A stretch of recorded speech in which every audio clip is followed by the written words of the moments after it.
Bueno, muy buenas tardes. Bienvenidos a un nuevo episodio de Fútbol Ahí en Casa. Esta vez tenemos al profesor Saúl Maldonado. Profesor, primero que todo le quiero dar las gracias por aceptar la invitación y conversar un ratito aquí con nosotros en estos tiempos de cuarentena. Bueno, gracias a ustedes por la invitación y contento de compartir contigo para hablar de fútbol, que es el tema que nos gusta, que nos tiene ahí en estos días de cuarentena para pasar un buen rato. Así que un saludo para todos. Sí. Profe, antes de hablar de su carrera, cuéntenos cómo está llevando estos días, estos más de 3 meses ya de cuarentena. ¿Cómo los vive por allá? Sí, exactamente 4. 4. Nosotros entrenamos hasta el 11 de junio, que era la jornada 8 del torneo Apertura. Sí. A raíz de la pandemia ya conocida, se suspendieron los entrenamientos. Y claro, no pensamos que se fuera a prolongar tanto este tiempo porque había un plan de comenzar justamente hoy 15 de julio los entrenamientos para el torneo iniciarlo a finales de agosto. Pero en vista de que los números se han disparado mucho, no se pudo cumplir con la fecha y ahora se prorroga posiblemente un mes más. Entonces la próxima fecha sería empezar el 15 de agosto los entrenamientos para empezar el torneo a final de septiembre. Pero todo depende también de cómo vaya el tema de la pandemia. Profesor, ¿y cómo va el tema de los entrenamientos con los jugadores? ¿Se reúnen por videollamada, con el preparador físico? ¿Cómo hacen eso? Sí, hasta los momentos es a través del preparador físico vía Zoom. Okay. Se hacen 2 grupos diarios y él a través de Zoom va haciendo los entrenamientos. Pero también hay que mencionar de que eso era bueno al principio. Sí. Al principio era bueno porque llenaba un espacio que estaba vacío, pero ya después de 4 meses, por más que se entrene en la casa, ya no es lo mismo. Sí. Me explico, es un buen entrenamiento para un periodo transitorio, Claro. no para un periodo tan largo. Lo ideal hubiese sido 1 o 2 meses y ya al tercer mes ir a la cancha, pero ya nosotros estamos en el 4.º mes y todavía no vemos clara la fecha de ir a la cancha. Pero mientras tanto se mantienen en su casa 4 o 5 veces a la semana, coordinado por el preparador físico Gustavo Avendaño. Y por momentos también hacemos alguna reunión con todo el grupo para verlos, para saludarlos, para compartir un rato con ellos, ver cómo están, cómo se sienten, cómo los podemos animar, motivar, porque el futbolista, no solo en Panamá, en todas partes del mundo, estaba bien, estaba entrenando, tenía su torneo, tenía su pago del 100% completo. Sí. Y en un periodo de tiempo muy corto se quedó sin entrenamiento, sin torneo y sin el pago completo.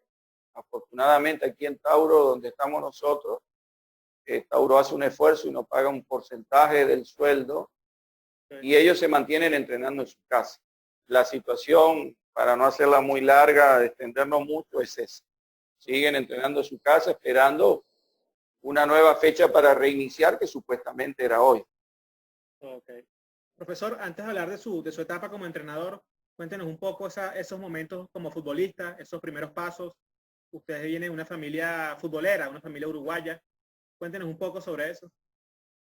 Sí, siempre fuimos una familia futbolera. Con mi hermano empezamos a los 5 o 6 años a jugar fútbol en Uruguay. Juegas hasta los 13 años lo que se llama baby fútbol, que es fútbol 7 versus 7 en una cancha pequeña. Ya a los 14 años pasas a una cancha de 11 versus 11 y a las categorías menores de algún equipo. Yo tenía 22 años y se dio la posibilidad de ir a Venezuela, al Deportivo Portugués en el año 83, que lo dirigía Rafa Santana. Y tomamos la decisión y me fui a Venezuela. El primer año fue con Deportivo Portugués. No fue un año duro porque el equipo no estaba bien económicamente, inclusive después desaparece y da paso en el 84-85 a lo que es Marítimo de Venezuela en segunda división, con otro grupo de portugueses. Empezamos con ellos en segunda, pudimos quedar campeones. Recuerdo que fueron 28 partidos que tuvimos invictos, porque prácticamente era el mismo Deportivo Portugués, pero ahora jugando en segunda con Marítimo de Venezuela. En primera división tuvimos el primer torneo, 85-86, que nos fue bastante bien para ser el primero. Y ya en el segundo, 86-87, éramos campeones por primera vez en primera división. Y Marítimo tenía una cualidad de que llevaba mucha gente al estadio. Como la colonia portuguesa era grande, yo recuerdo haber jugado en el Olímpico, que se llenaba las tribunas, y haber jugado en el Virgilio Iriarte, que también se llenaba las tribunas. Después fuimos campeón 87-88, y la última estrella que yo gané con Marítimo fue en el 89-90, que fue una final que se jugó en un campo neutral, que habíamos quedado empatados con Táchira, y ganamos 2-0 en el estadio de Acarigua. Ya esa fue mi última estrella con Marítimo, porque al año siguiente iría al Caracas. Mucha gente quizás no entendía cómo yo de un equipo campeón ya de 3 veces, podía ir a un equipo que estaba empezando. Y ese fue un lindo reto para mí. Entendí que ya mi época, ciclo en Marítimo había terminado. Fui al Caracas en el 89-90. Y ya en el 91-92 éramos campeones por primera vez. Es el primer título que tiene Caracas. Me retiro en el año 98 con 4 estrellas. Así que fue una carrera como futbolista bien bonita, porque tuve esa suerte de participar en 2 equipos que ganaron 4 estrellas con Caracas, 3 estrellas con Marítimo. Y esa es una de las mejores cosas que le puede quedar al futbolista. Los títulos, las estrellas, ese aporte que pudo haber dado para lograr cosas importantes. Así que esa parte fue bien bonita. Profesor, y también tuvo la oportunidad de jugar Copa Libertadores. Cuéntenos un poco. Sí, jugamos varias Copas Libertadores. En aquel momento no era fácil jugar esos torneos internacionales porque los demás equipos estaban muy bien preparados y la Copa era como de menos equipos, entonces había muchos equipos con potencial. Clasificaba el primero y el segundo nada más. Hoy día clasifica el tercero y clasifica el cuarto. Entonces el torneo era más exigente, era más duro. Recuerdo con los chilenos, recuerdo con los colombianos, recuerdo con los peruanos. Con Caracas pudimos ganar 1-0 en Perú a Sporting Cristal. Y esa fue la primera victoria internacional de Caracas en sus Libertadores. Después también recuerdo varias pre-Libertadores, cuando teníamos que jugar con los mexicanos, y de los 4 equipos pasaban 2. Entonces tuvimos bastante participación. Hubo una muy particular que te cuento rápido, fue con los paraguayos, con Cerro Porteño y con Olimpia. Yo tenía 32 años y no nos fue bien y recibíamos muchos goles. Y bueno, a veces goles de eso eran responsabilidad mía, después de algún error que yo cometía. Entonces la gente empezó a decir que yo ya estaba viejo, que tenía que retirarme del fútbol. Y yo no era que estaba viejo porque tenía apenas 32 años. Era que sí estaba cansado porque las noches no dormía bien, porque con mi esposa tuvimos la bendición de tener hijos morochos en el año 94. Sí. Claro, en la madrugada había que pararse a ayudar a atender a uno ella, atender al otro yo. Entonces fui acumulando un cansancio de abril hasta febrero, ya tenía casi un año en ese cansancio y yo no quería decir nada porque era el capitán del equipo y yo siempre quería estar. Pero esa Libertadores me pasó factura. Y en mayo salgo del Caracas, yo le dije a mi esposa que yo no me podía retirar así del fútbol, que yo no estaba viejo, que yo lo que estaba era mal dormido, que era otra cosa. Y me fui a Mérida con Pedro Febles, con Guacharaca Baena, y me fue tan bien que las cosas de la vida, al semestre siguiente regreso a Caracas y juego hasta que yo tenía 37 años. Entonces, de esa Libertadores me acuerdo mucho porque me tocó pagar esa factura. Sí. Profesor, ¿y cómo surgió la idea de ser director técnico? ¿Usted ya lo sabía, lo presentía? ¿Cómo nació esa idea? Sí, esa fue una convicción que yo siempre tuve. Okay. Yo mi primer curso lo hice a los 25 años y jugué hasta los 35 años. Y cuando yo jugué, que me retiro, yo ya era entrenador. Sabe que en Venezuela es el curso D, PSA y el Nacional. Entonces yo hice mi curso D en el año 85. Okay. Recuerdo muy claro que tuve de ponente a Rafa Santana, a Lino Alonso, que para descanse, a Manuel Plasencia, a Catiri Acosta, preparador físico, Jorge Pérez Acosta. Y yo anotaba todo a esa edad, todo lo que hacíamos yo lo anotaba. Yo estaba muy pendiente de los trabajos, de la planificación semanal, de cómo se estructuraban los equipos. Y mis compañeros me miraban y en las conversaciones me decían que yo estaba loco, porque yo siempre andaba anotando todo, anotaba todo. Claro, era mi convicción, mi visión de que yo en un futuro iba a ser entrenador.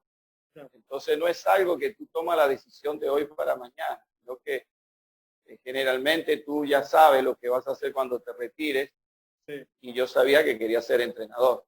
Me retiro en el año 97-98, pero yo me gradué de entrenador en el Giuseppe Antonelli, en Maracay, sí. Que tuvimos un mes.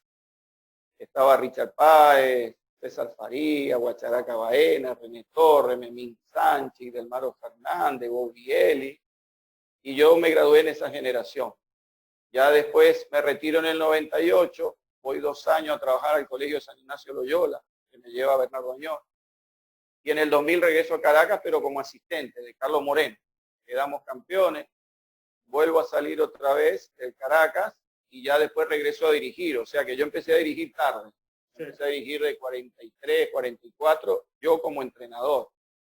Pero por eso, me retiró tarde y me tomó unos años entre asistente y otros empleos, llegar a entrenador. Profe, ¿y cómo nació la oferta o la idea de ir a Panamá? ¿Llegó, tenían tiempo siguiéndolo ya o fue algo de repente? Fíjate, fue algo muy curioso, ¿no? Sí. Yo a veces digo que el fútbol es el que te lleva, sí. No tú llevas al fútbol.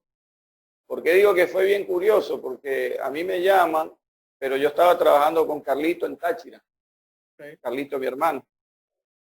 Y entonces tuve que decir que no, porque estábamos en plena Libertadores con Táchira y en pleno torneo. Tuve que decir que no. Posteriormente, a los 6 meses, me vuelven a llamar otra vez, pero yo estaba en Zulia. Y cuando uno asume un compromiso, tiene que terminarlo. Entonces estábamos en Zulia con Carlos y no podía dejar a Carlos solo, no podía dejar a Zulia. Y uno no es de ese tipo de personas que deja las cosas por la mitad. Pero al semestre pasado, que ya era la tercera vez, nuevamente me vuelven a llamar. Yo me acuerdo que estaba en Barinas con mi esposa, en casa de Javier, el morocho que jugaba en Zamora. Sí. Y llegamos un viernes y ellos me llamaron el lunes de que si el martes podía tomar el vuelo a Panamá. Y coincidíamos con mi esposa, que ya era la tercera vez que nos llamaba. Y bueno, pusimos un poquito por delante de eso, de que ya la tercera era la vencida y era el momento justo, preciso, que recuerdo inclusive que el regreso de Barinas para yo poder salir temprano al día siguiente lo hicimos de noche y nos llovió mucho, pero nos llovió tanto que no se veía la carretera y suerte que iba con mi esposa, porque si voy solo yo creo que me devuelvo. Y pudimos llegar bien a Caracas, que es donde vivimos, y al día siguiente yo a las 6 de la mañana estaba en el aeropuerto y de ese mismo día llegué a Panamá, me hice cargo del equipo y ya llevamos 3 semestres. Este de la pandemia era el 4 y se tuvo que suspender lastimosamente, pero sí es un motivo muy justificado. Profe, ¿y qué nos puede decir del fútbol panameño? ¿En qué se diferencia a Sudamérica, a Venezuela en este caso? ¿Es más físico, más rápido, más táctico?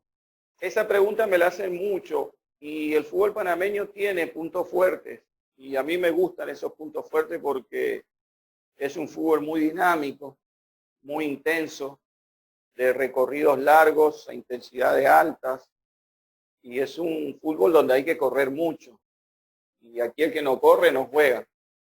Aquí llegan muchos importados colombianos por el tema de que Colombia frontera con Panamá. Okay. Y son muy buenos jugadores en lo táctico, en lo técnico, pero no le consiguen el ritmo al fútbol panameño. Y si tú no le consigues el ritmo, es difícil recibir la pelota. Entonces esos jugadores volantes de segunda línea, de mucha calidad, pero muy poca dinámica, no les ha ido bien en Panamá. Esa es una primera cualidad que tiene.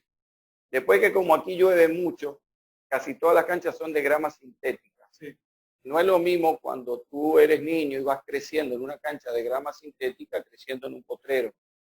En un potrero tienes que pelear con la pelota, tienes que pelear con el hueco, con las piedras. Aquí en la grama sintética no. Entonces adquieren una técnica bien importante y a todos les gusta jugar con la pelota. Aquí observas, los jugadores defensivos tienen buenos manejos con la pelota. Los volantes por naturaleza tienen buenos manejos con la pelota y los delanteros mucho más. Entonces tiene esos puntos fuertes, que es un fútbol técnico, a todos les gusta atacar, buscan el arco rival constantemente y es un fútbol muy intenso. A diferencia con el venezolano es más táctico. Un planteamiento táctico se entiende mejor en Venezuela, te lo agarran más rápido, te lo trabajan mejor. Y después esa formación que tiene Venezuela de hace unos años para aquí, por la importancia que tiene en vender jugadores, es muy superior a la que tiene hoy Panamá. Entonces, básicamente son esas diferencias. Pero creo que el fútbol panameño tiene mucho potencial. Lo que necesita es lo que hizo Venezuela hace 15 años con la regla del juvenil, hace 12, 13 años. Puso el juvenil obligado y de ahí salió Salomón Rondón, José Martínez y de ahí para acá. Panamá está en ese proceso, hace falta infraestructura. Donde yo entreno, se llama Cascarita, es una cancha de grama sintética, pero ahí vamos 3 equipos profesionales. Es como si en la Mercedes de Caracas fueran los 3 equipos de Caracas a entrenar a la Mercedes porque no hay cancha. Entonces, a mí me toca empezar de 6 a 8 de la mañana. Para entrenar a las 6 se tienen que parar a las 4, muchos de ellos porque viven lejos. claro. Pero yo termino de entrenar y ya tengo al otro equipo que va a entrar a la tribuna, que empiezan los jugadores a llegar a las 7, 7:30. Entonces ellos ven parte de mi entrenamiento. Y después en la tarde hay otro equipo más que se llama Alianza. Entonces necesitamos en Panamá más infraestructura para poder crecer, tal cual y se hizo en Venezuela. Sí, sí, a pesar de que hace poco llegaron a un mundial, digamos que todavía les falta ese nivel para avanzar, digamos. Sí, llegan a un mundial porque tuvieron una generación muy buena. Sí. De esa generación se retiraron 6 jugadores, Las Pérez, Penedo, Baloy, Gómez, y ahí complementó con otros 6, 7 que posiblemente también ya le quede un escaso tiempo en la selección, pero esos 8, 9, 10 jugadores fue una de las mejores camadas de futbolistas en Panamá. Sí. Y llegan al mundial por esa buena camada, porque Bolillo era un técnico de mucha experiencia, ya conocedor de lo que son las eliminatorias. Después de eso ya viene una generación de relevo y Panamá está en ese proceso. Aquí en Panamá hay mucha juventud. El futbolista joven panameño no tiene nada que envidiar al venezolano en cuanto a su calidad futbolística. Lo que el futbolista venezolano joven tiene una mejor formación que el panameño. Entonces, en el momento que en Panamá se mejoren esas cosas y el futbolista se forme de mejor manera, va a llegar a equipos más importantes a nivel internacional. Pero aquí en Panamá, muy buenos jugadores. Fíjate que esta temporada me llama Leo González de Lara para hablarme de 3 delanteros.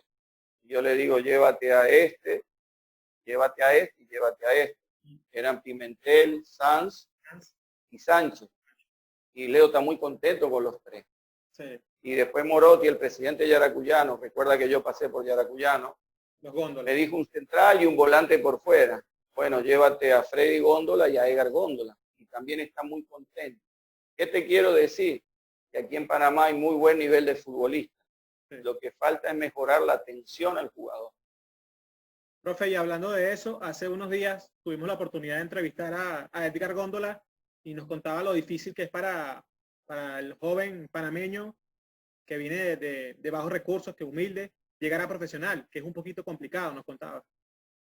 Sí, es un tema difícil, primero por el tema social, sí, por el tema familiar, por el tema que el fútbol en Panamá está desarrollado, pero no maneja el nivel de otros países. en cuanto a lo económico, a la logística, a la formación de las menores. Entonces está en desventaja. Pero eso, te repito, no significa que no tenga potencial. Aquí hay potencial, lo que tenemos que mejorar son otras cosas. Pero hay muy buenos jugadores. Yo quedo gratamente impresionado con el nivel de esos jugadores porque para mí juegan en Venezuela, juegan en Colombia y juegan en otros países. Necesitamos, te repito, porque es lo que pasa, mejorar la serie de condiciones. Por eso Edgar Góndola te menciona que era difícil, porque los sueldos no son muy elevados. No tenemos condiciones para entrenar mañana y tarde porque no hay cancha. Te hablaba del problema social. Muchos de ellos son de familias disfuncionales. Entonces, tienen una serie de factores negativos que en algunos casos perjudica y es lamentable porque se pierde el talento, el potencial. Pero con la evolución y el crecimiento, creo que ahora los equipos van a atender mejor esas situaciones para que el futbolista esté mejor. A mí el fútbol panameño me recuerda mucho al fútbol que me tocó vivir a mí cuando empecé a ser entrenador. Que yo le decía a los muchachos después que terminaba el entrenamiento en la mañana, bueno, la noche le avisamos dónde entrenamos mañana, porque no sabíamos qué cancha teníamos. Y mucho tiempo me tocó entrenar en una cancha de fútbol 5. O me tocó ir al Parque del Este como jugador y como entrenador, porque no había campo de entrenamiento. Bueno, aquí es muy parecido. Por eso nada me es indiferente, porque yo ya todo lo he vivido. Y a todo le trato de buscar la solución, que la experiencia de ya haber pasado por ese momento en Venezuela, hoy me ayuda mucho. Por eso, esa posibilidad de haber tenido éxito en el fútbol panameño. En 3 semestres pudimos ganar 2 títulos. Gracias a que estoy bien acompañado en el cuerpo técnico, con Rafa Miavitali, con Ricardo Mamarela, con Gustavo Avendaño, todo venezolano, porque Tauro es un equipo ganador y porque los jugadores trabajan bien, entrenan bien y siempre tienen esa ambición de ganar torneos y de ir al exterior porque hay mejores condiciones. Profe, ¿ya ha tenido la oportunidad de compartir más allá del fútbol con algunos de los venezolanos que hacen vida allá? Daniel Blanco, Piedrahíta, Pablo Carlos. Sí. Con Daniel hemos compartido, con Piedrahíta también. Piedrahíta le gusta mucho hacer parrilla y a mí también. Sí. Pero últimamente no nos hemos visto. No nos hemos visto por el tema de la pandemia y a veces por un tema de trabajo. Y con Fran hablamos mucho. Para mí Perlo es un entrenador venezolano de las camadas nuevas que tiene mucho potencial. Y aquí en Panamá está haciendo un buen trabajo, Perlo. Entonces hemos estado mucho en contacto, principalmente en esta época de pandemia, para hablar, para compartir, intercambiar ideas. Él está dirigiendo a CAI. CAI es un equipo que está muy bien organizado, tiene una infraestructura grande, es de los pocos equipos en Panamá que tiene patrimonio propio.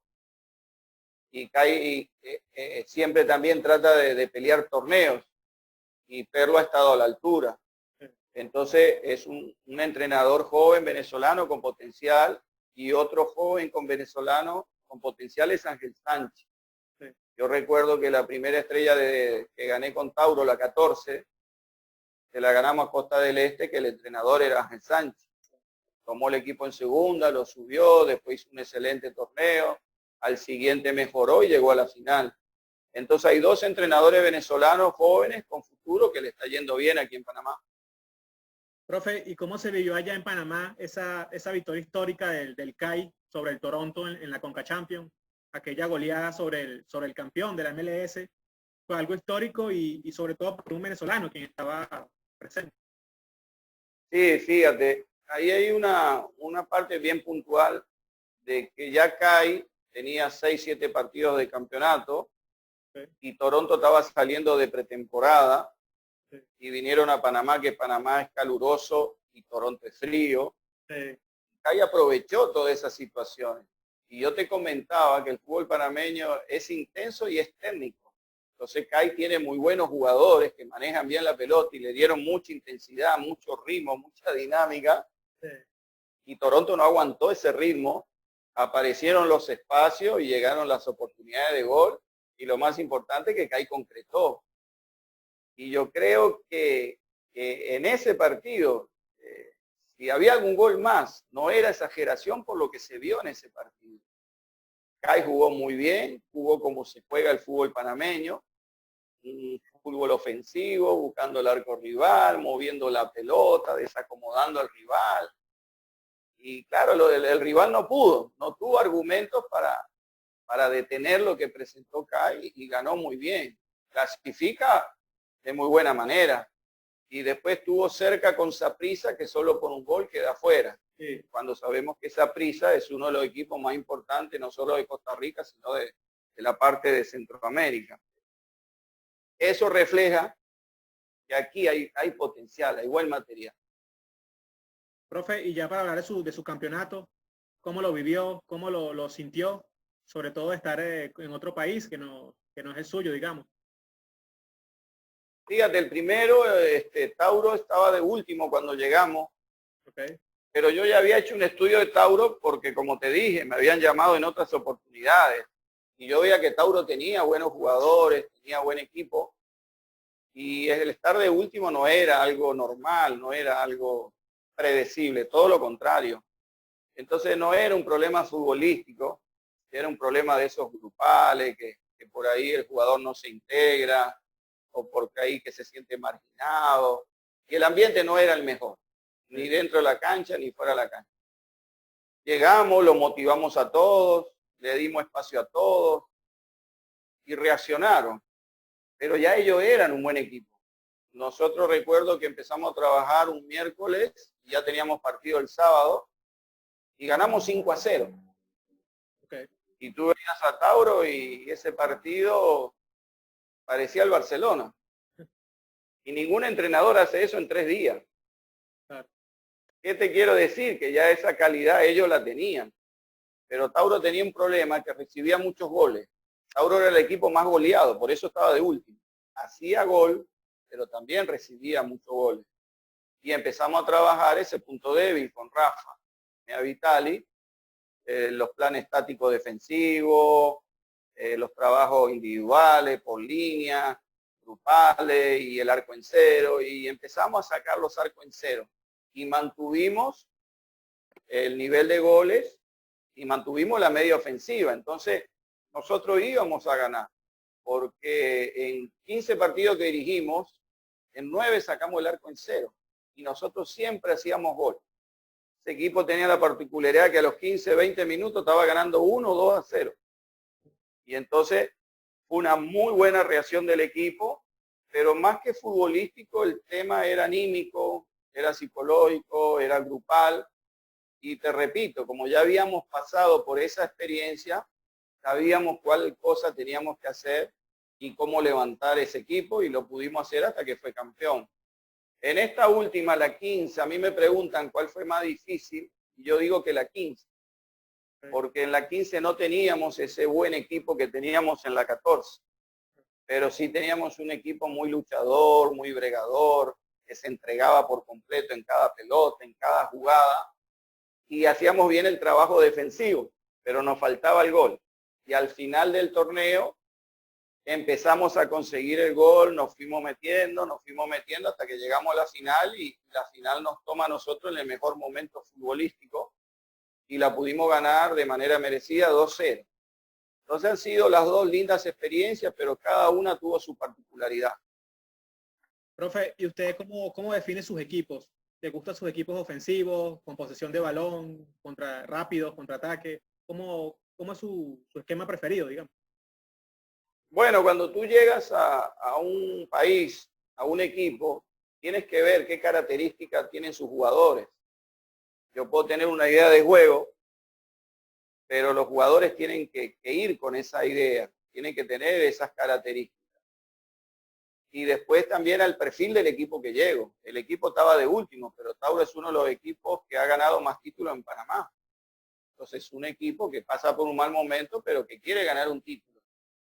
Y tú para ganar títulos tienes que hacer goles. Entonces, hacer goles y evitar que te hagan. Y trabajamos sobre eso. Pero a mí me gusta mucho mi idea de juego, la idea del profe Saúl Maldonado, se adapta mucho a lo que es Tauro. El juego con balón, la salida limpia en el primer cuarto hacia segundo, la posesión de valor en el tercer cuarto, la movilidad, la dinámica para generar espacio. Hay un principio que yo trabajo mucho en él, que es la profundidad, porque tú puedes tener mucho la pelota, puedes tener un porcentaje alto de posesión, pero si eso no tiene un fin, que es la profundidad, tú no vas a hacer gol. Vas a tener la pelota, pero no vas a hacer gol. Entonces me gusta mucho tener la pelota, pero con profundidad, porque si no se hace un fútbol rutinario, monótono, que no explota, que no genera situaciones de gol y que no hace gol. Y hemos conseguido una respuesta positiva de los jugadores porque, como te comenté anteriormente, a ellos les gusta atacar, les gusta la pelota, les gusta jugar con la pelota, les gusta mover la pelota. Entonces hemos coincidido, hemos tenido mucha afinidad en lo que es el fútbol panameño con la forma que a mí me gusta de jugar, con el modelo de juego. Y sí, ellos han mejorado muchísimo y lo han visto, son en los planes tácticos. Aquí antes el jugador panameño que era ofensivo no asumía mucha responsabilidad en los trabajos defensivos, de recuperación de balón, y si tú ves el fútbol de hoy día, el fútbol ha cambiado mucho. Sí. Hoy hay un pressing que es pressing tras pérdida. El pressing tras pérdida, ¿quién lo empieza? Los jugadores ofensivos cuando se pierden la pelota. Después está el pressing alto. ¿Quién hace el pressing alto? Los jugadores ofensivos. Entonces lo fuimos convenciendo de una idea de juego y hoy Tauro juega como a mí me gusta. Cuando nosotros ganamos la 15, teníamos dos importados, un arquero de 20 años y un central de 20 años que venían del Deportivo Cali, con muy buen nivel, muy buena formación, pero tenían 20 años apenas y estaban debutando en primera división. Entonces hacíamos poca salida limpia, porque teníamos un arquero muy joven que está debutando en primera división y no se animaba a salir limpio, o cuando veía el más mínimo peligro jugaba largo y no era lo mismo. Y había un central que tampoco tenía mucha confianza en cuanto a hacer la salida limpia. Cuando llegó el arquero titular, porque se estaba recuperando de la rodilla, que hoy día está en Turquía, Orlando Mosquera, ya empezamos a trabajar la salida limpia, porque ya ese arquero tiene mucha confianza.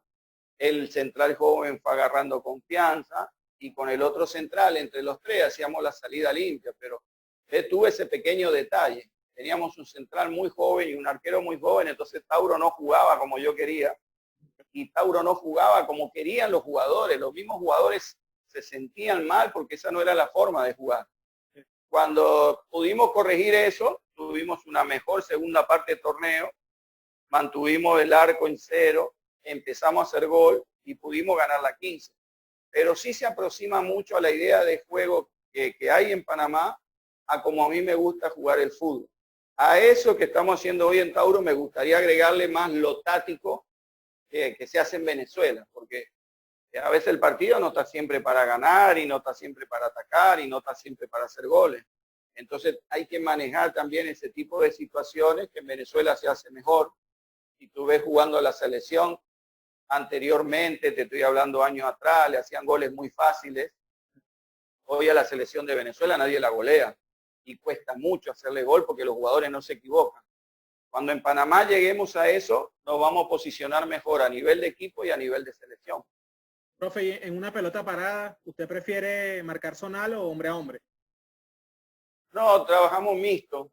Hay 3 jugadores que se encargan de la zona, de la pelota, y hay 4 o 5 que van al hombre. Aquí en Panamá, ese fue otro punto fuerte que tienen aquí, que hay jugadores muy altos y rápidos. Sabe que a veces el jugador alto no es tan rápido. Aquí no, aquí son altos y no solo altos, son rápidos y juegan bien con la pelota. Entonces, se complementan bien en el juego aéreo, en la diagonal, en la velocidad, en la definición, en la descarga. Y hay muy buenos atacantes. Entonces, los centrales aquí que no son rápidos, sufren. Pero también tiene que trabajar muy bien el juego aéreo. Entonces, entre el arquero, los 2 centrales, está el promedio de 1.85, 1.90. Esa es otra ventaja que tiene el fútbol panameño, que tiene muchos jugadores no altos, sino de buen biotipo. donde la altura es un complemento, pero tienen un buen biotipo. Entonces, hay 2 o 3 jugadores que se encargan de la zona y los otros 4 o 5 van y marcan nombre. Profe, a pesar de que hemos visto en otras entrevistas que usted ha sido muy respetuoso en cuanto a este tema, ¿qué nos puede decir del rumor de su posible designación a la selección de Panamá? Sabemos que actualmente hay un técnico, pero es un poco difícil no preguntarle esto uno como periodista, pues, porque uno se emociona acá para una posible llegada. Sí, fíjate, yo siempre traté de no profundizar mucho en ese tema. No es que yo lo evado, sino que no profundizo porque eran rumores. Sabe que en el fútbol es inevitable los rumores dentro de la federación, fuera de la federación, con los periodistas, en el ambiente futbolístico. Es inevitable, siempre va a haber rumores. Tengo entendido que ya están próximos a decidir. Quedaron 3 candidatos, 2 son europeos y hay uno panameño, que es Julio Deli Valdés, que es como el jugador insignia, el referente del fútbol panameño, y ahora de entrenador la gente le tiene mucho aprecio, él tiene mucho carisma. Tengo entendido que de esos 3 va a salir el entrenador de la selección. No puedo decirte mucho más porque tampoco es oficial, es lo que se dice, pero en su momento sí, hubo rumores, pero no pasó de ahí. A mí, de la Federación Panameña, nunca nadie me llamó para preguntarme si me interesaba ser el entrenador de la selección absoluta. Entonces, nunca me hice, me gusta sobre hablar cosas concretas, cosas que son ciertas, cosas que son como tiene que ser, pues. Sí. Y me mantuve un poquito alejado de esos rumores. Sí. Profesor, ¿en algún momento le gustaría volver a dirigir acá en Venezuela? En un futuro, digamos. Sí, sí. En estos días me hizo esa pregunta Tony Carrasco, en Meridiano Televisión. Sí. Y sí, yo le contesté a Tony, yo estoy seguro que voy a regresar al fútbol venezolano. Si me preguntas hoy, no sé cuándo. Claro. Pero sí, voy a regresar. El fútbol venezolano, el fútbol mío. Sí. El fútbol que me dio una oportunidad como jugador, como entrenador. Que en Venezuela pude conocer a mi esposa, que ya tengo 31 años con ella, venezolana, mis hijos son venezolanos. Yo me siento un venezolano. Nací en Uruguay, estoy orgulloso de eso porque de 22 años me crié en Uruguay, pero también me siento venezolano y yo considero que el fútbol venezolano es el fútbol mío. Tuve 35 años en el fútbol venezolano y ahora llevo 1 año y medio en el fútbol panameño. Sí, creo, estoy convencido de que un día voy a regresar y voy a dirigir en Venezuela. ¿Hasta cuándo? No sé ni cuándo pasará, pero sí lo tengo pensado. Profe, usted como director técnico, ¿cómo ve o a su juicio, cómo asume esta serie de, digamos, de problemas y diretes que hay entre los jugadores de Vinotinto y Dudamel, San Vicente, sin caer en un tema específico, siente que esto perjudica a la selección? Mira, lo ideal es que siempre haya un buen ambiente de trabajo. Sí. Para mí el buen ambiente de trabajo es fundamental. Lo que pasa que no siempre se consigue eso.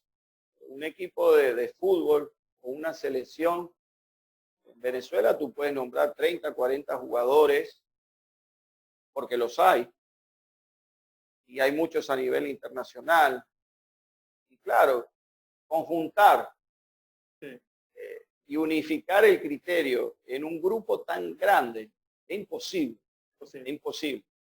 Si a eso le agregas los 14, 15 que son del cuerpo técnico, estás hablando de un grupo de 40, 50 personas. Siempre va a haber alguna diferencia, siempre va a haber algún impasse. Y eso es parte del fútbol. Sería demasiado, prácticamente imposible, que en un grupo donde trabajan 40, 50 personas no haya alguna diferencia. Lo importante es tal vez resolverla y que no pase a mayores.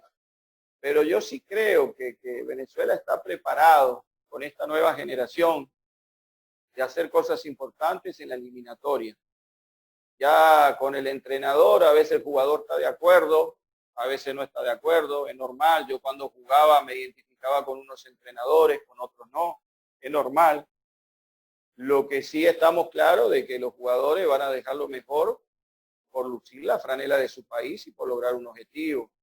algún desacuerdo, algún tema siempre va a haber para resolver. Es imposible. A mí me pasa aquí en Panamá.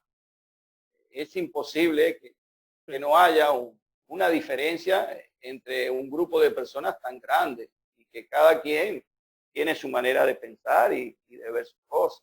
Entonces, yo como entrenador lo veo como dentro de una normalidad, que no tiene que pasar de eso. Hay un problema, se resolvió, pasamos la página y seguimos adelante. Pero el día de mañana va a haber otro problema y pasado mañana también. Entonces hay que irlo resolviendo, Ahora veo que hay un distanciamiento grande entre la federación y el FULB. Sí. El perjudicado es el fútbol y los jugadores y los entrenadores. Entonces ojalá que se pueda mediar para que haya un entendimiento, porque una vez que ya la pandemia se suaviza en Venezuela, tiene que empezar el campeonato.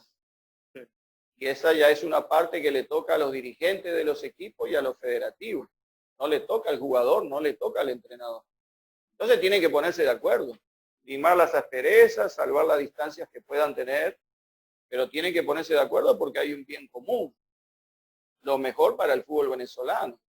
Yo no hago empezando el fútbol venezolano en el 2021, porque los directivos y los federativos no se han puesto de acuerdo.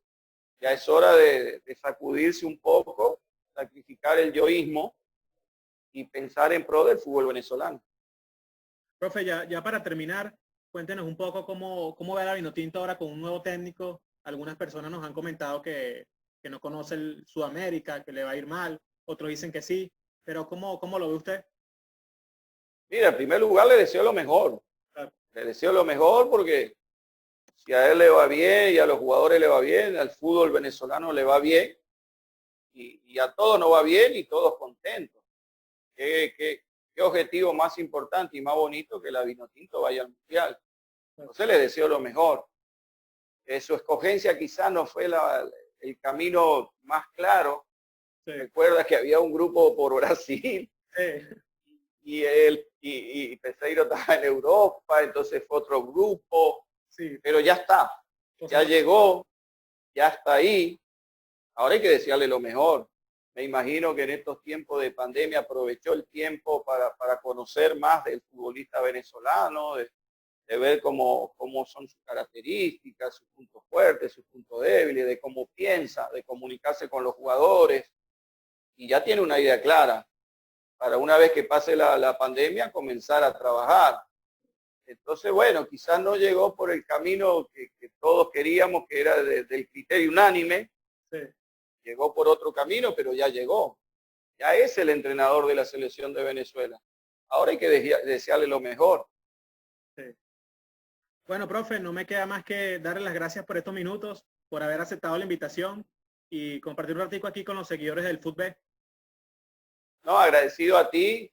Como te dije, hablar de fútbol en cuarentena es un desahogo para uno disfruta hablando de fútbol. Si por mí fuera, hablo 3, 4 horas por día. En mi casa hablamos de fútbol con mi hijo, con mi esposa. Así que agradecido contigo. Esperemos que la pandemia no golpee tan duro a los venezolanos en Venezuela y que pronto se pueda reactivar el fútbol y el país. Y desearle lo mejor. Y bueno, ya veremos más adelante. Como te dije al principio, el fútbol te va llevando. Vamos a ver cuando el fútbol nos regresa al fútbol venezolano. Un abrazo y siempre a la orden. Sí, bueno, profe, por aquí estamos a la orden. Éxitos y esperamos verlo pronto en el fútbol. Muchas gracias. Hasta luego.